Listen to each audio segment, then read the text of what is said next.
Mesdames et messieurs, c'est le coup de tonnerre du côté du Proche et du Moyen-Orient. C'est gâté. L'Iran vient d'annoncer la suspension des négociations avec les États-Unis d'Amérique. Je répète, l'Iran vient d'annoncer la suspension des négociations avec Washington. La raison va vous surprendre. Et l'Iran dit qu'ils ouvrent désormais de nouveaux fronts. Ils ne se sont pas arrêtés là. Et l'Iran annonce la fermeture complète du détroit d'Ormuz et la fermeture du détroit de Bab el-Mandeb du côté du Yémen. Je vous avais dit ça dans la précédente vidéo, que l'Iran a tous les moyens pour anéantir l'Amérique sur sa guerre. L'Iran a toutes les commandes sur sa main. Un blocus complet du détroit d'Ormuz et celui de Bab el-Mandeb va paralyser et asphyxier encore plus l'économie mondiale liée à l'énergie. Le pire en est que déjà le monde est plongé dans cette crise énergétique qui touche le pétrole, je voulais dire, le dollar américain. Mesdames et messieurs, une telle pareille situation ne va pas sortir l'Amérique de cette situation au Moyen-Orient. Écoutez ce que l'Iran nous dit, mesdames, mesdemoiselles et messieurs. Les hautes autorités iraniennes affirment via le média Tasnim, le média Tasnim qui est l'un des médias, bien sûr, iraniens, ils viennent d'affirmer une suspension, la fin des négociations.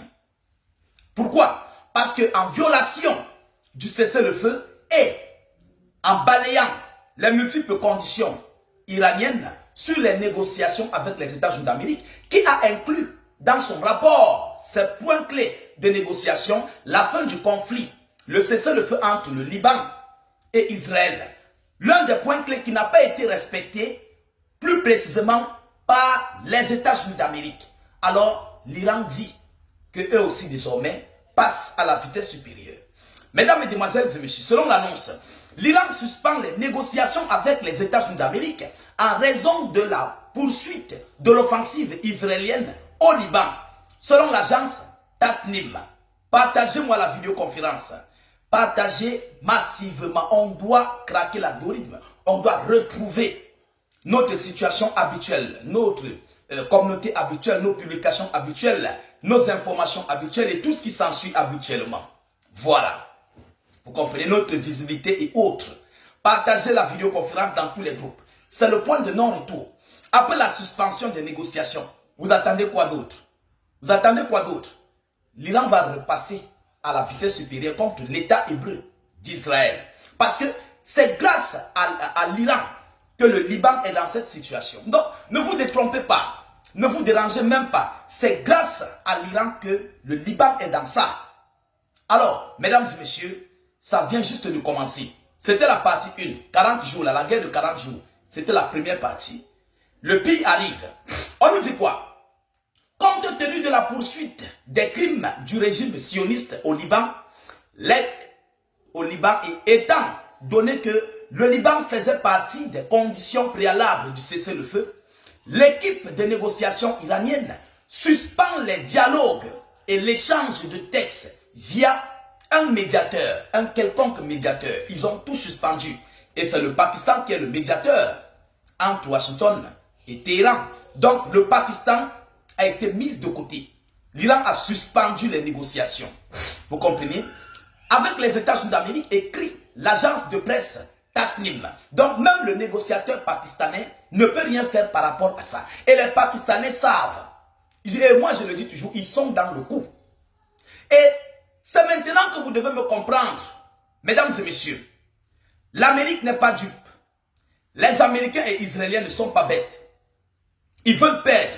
Ils vont perdre le détroit d'Ormuz, croyant qu'ils vont gagner par le détroit de Bab el-Mandeb, mais l'Iran a sorti une autre carte sur leur dos. Mais par rapport à ça, à l'opération israélienne, du côté plus précisément du Liban, le but des Américains c'est quoi? C'est de prendre tout le Liban, de se rapprocher encore plus du Yémen, se rapprocher encore plus des autres pays du Golfe, avancer, ainsi de suite, avancer, avancer, avancer, jusqu'à ils seront proches et seront collés aux multiples pays du Golfe.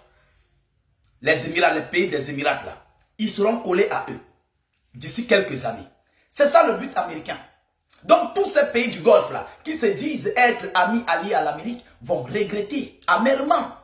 Ils vont regretter parce que Israël et l'Amérique veulent coûte que coûte s'emparer même de l'Irak. Ils viendront, ils vont prendre l'Irak, ils vont prendre tous ces pays du Golfe, contrôler le pétrole, tout le pétrole du Golfe, imposer leur force. Ils ne sont plus loin du but. Ils ne sont plus loin du but. Vous comprenez?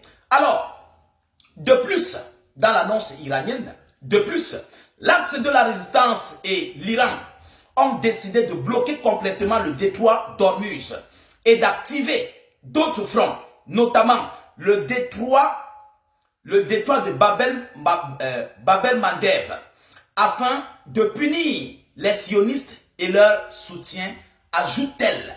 Donc, mesdames et messieurs, ici, dans cette situation, le conflit ne reste plus seulement pour l'Iran ou bien le Liban. Non, désormais, les outils du Yémen, s'ils lancent le blocus de Babel Mandeb, ça veut dire qu'ils sont déjà plongés dans la chose contre les États-Unis d'Amérique. Parce que le but des pays du Golfe était quoi?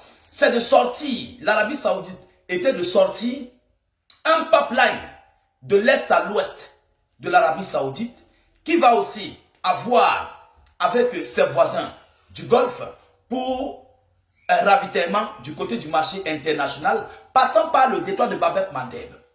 Vous comprenez? Le détroit de Babel Mandeb, sachant que côté iranien, côté du Golfe Persique, du détroit d'Ormuz, ils vont le suspendre, ils vont l'oublier. Mais ayant dans leur but de continuer à contrôler le détroit de Babel Mandeb. Est-ce que vous comprenez? Et sortir tranquillement leurs marchandises, acheminer plus précisément l'Europe, l'Amérique et faire courir le pétrole des États-Unis d'Amérique.